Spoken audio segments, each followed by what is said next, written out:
Okay, my friends, let's get started. Let's get started and discuss about resume, CV, curriculum vitae.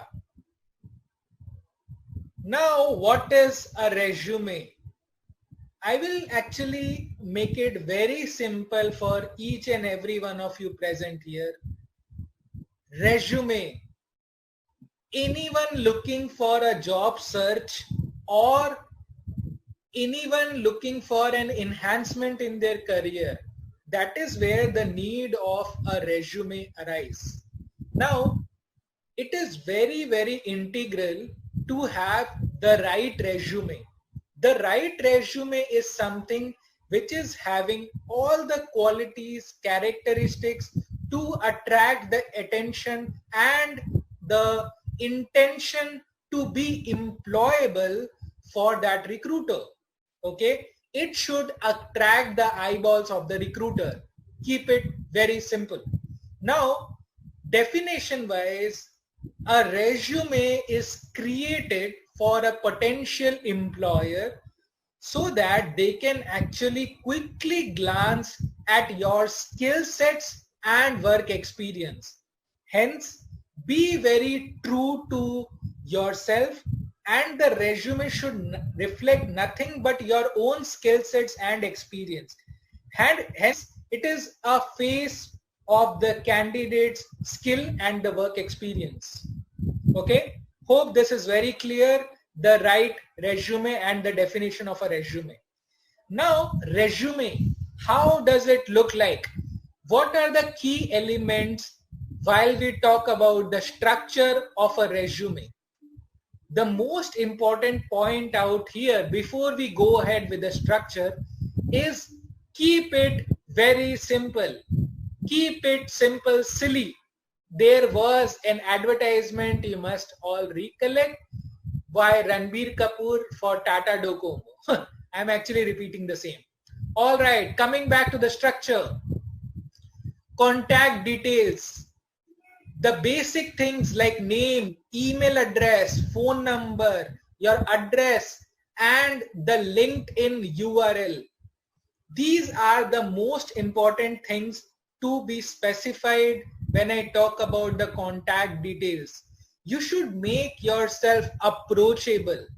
If you do not mention any of the things, how will people or a recruiter contact you? Career objective. The career objective or the summary actually depends upon the kind of job you are applying for. Hence, it is very important to maintain different career objectives for different job openings you are applying for. But yes, keep one thing in mind, do not be vague. Use very, very simple language. Do not be overcommitted too. Please keep the career objective very, very simple. Education. You may utilize a form or a tabular form or bullets to put your educational details and qualification. The school marks, percentage, year, etc. Mind you, maintain it in a chronological fashion. Okay, some of the very, very important things which you should not miss while preparing your resume is your own skill sets. One thing very important out here when I said and talk about the skill sets is people try and mention all the skill sets which they actually see in the job description. Please do not do that. Strictly avoid and mention only those where you are genuinely qualified and certified. Do not include those skill sets which looks fancy. You know, you hear from your friends that, okay, this is good. Please do not do that. The skill sets that you have not acquired, please do not mention that. Certifications. You will definitely be questioned on the certifications. So do not fake it, please. sorry, work experience. Specify the details of your work experience. Profile, which you have worked for, the department which you belong to, and a small snippet of the website of the company where you have worked. Do not forget to mention your time period. The tenure is a very, very important thing. We often come across resumes which do not have a time period. So do mention your time period and the key responsibility areas.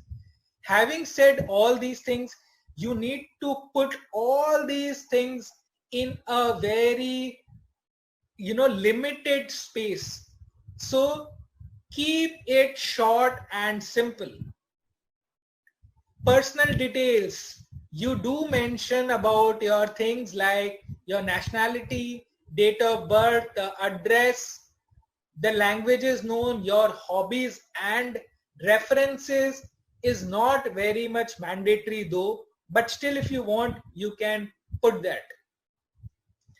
Coming to the types of resume, there are actually 3 types of resumes I'm gonna discuss about. First is the chronological. The chronological resume and the most commonly used resume. It starts with your most recent employment or the education. It is meant for those kind of people who have had a few breaks in their career. For females, it might be a maternity leave, etc. So those who have had a few breaks, for them, the chronological format is the advisable format. But even if they have taken breaks, they have actually maintained a sector. They have worked in the same sector throughout their career. It also actually works well for those kind of people whose responsibility has upgraded in their own organization. Second format is the functional format of a resume. It is basically useful for those kind of people who have fewer years of experience and who want to opt for a career switch, a career change. It actually does not focus on the job titles and the previous employment details. Rather, it focuses more on the skills acquired, abilities, and the knowledge of the incumbent, the job seeker. It can be very much jolly well used by the people who have had a few breaks in their career, and it certainly works well with people who have worked with multiple profiles, multiple designations, but they are not related to each other. Hence the functional resume. Now, we have a mixture, a combination form of a resume, a combination of chronological and functional resume. It combines the characteristics of both. It basically lists the date of previous employment, the details of your employment graph, certainly lists your knowledge and specific skills, and it is useful for people who have learned many skills acquired from different sectors, which is not related to each other, but skills are something, or your work experience is something which we as a recruiter definitely advise everyone to emphasize upon. Hence, for them, combination format is the best format. Guys, this is the perfect thing. Her job के लिए अलग resume बनाना पड़ेगा.